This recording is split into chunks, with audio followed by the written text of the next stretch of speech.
köyümüz o kadar hakarata uğramış ki köyümüz lağvedilmiştir. Bizim bir köy muhtarımız vardı. Okur yazarsız bir insandı. O benden sonra yani. Kaymakama gidiyor, orada mesela mühürleri bırakıyor. Mühürleri bırakınca Kaymakam Bey, köy ihtiyar heyeti 8 kişidir. 4'ü aslidir, 4'ü yedektir.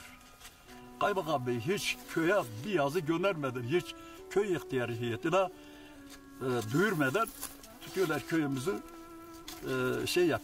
köyü feshediyorlar. Hangi amaçla burada durduğunuzu iyi biliyoruz dediler bize. Burada anarşi besliyorsunuz dediler. Halbuki anarşinin yüzünü görmemiştik, anarşiyi tanımıyorduk. Bize bu şekilde mesela anlattılar, çıkacaksın dediler. Biz de mecbur kaldık, nakil olduk. Kimisi Tunceli'ne yerleşti. Kimisi Ankara'ya gitti, kimisi İstanbul'a gitti, kimisi bilmiyorum nereye. Tunceli'deki insanlarımız köyde, yani köy, El Karabalık mesela köyümüz şimdi bu durumda Tunceli'dedir. Öyle inanın ki çöplükte ekmek topluyorduk, getiriyorduk, yiyorduk. Çöplükte, sıkıntıda kalmadık yani. Aç kaldık, susuz kaldık. Hiçbir şeyimiz kalmadı. Davarımız gitmişti, arabamız gitmişti. Tüm arazimiz iptal edilmişti.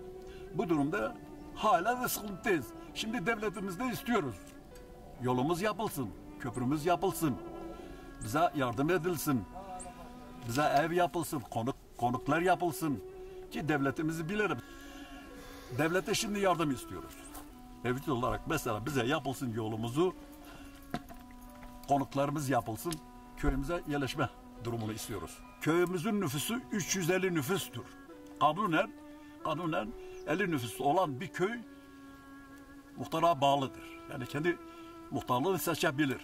Şimdi 350 kişiyi nasıl getirip de bir mahalle olarak getirip de mesela Büyükyurt'a 6 saatlik yoldan getirip Büyükyurt'a bağlıyorlar.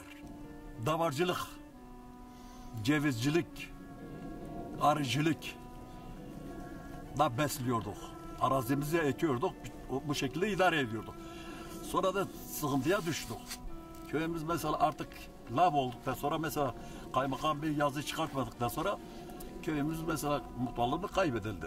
Şimdi bizim muhtarsız kalmışız.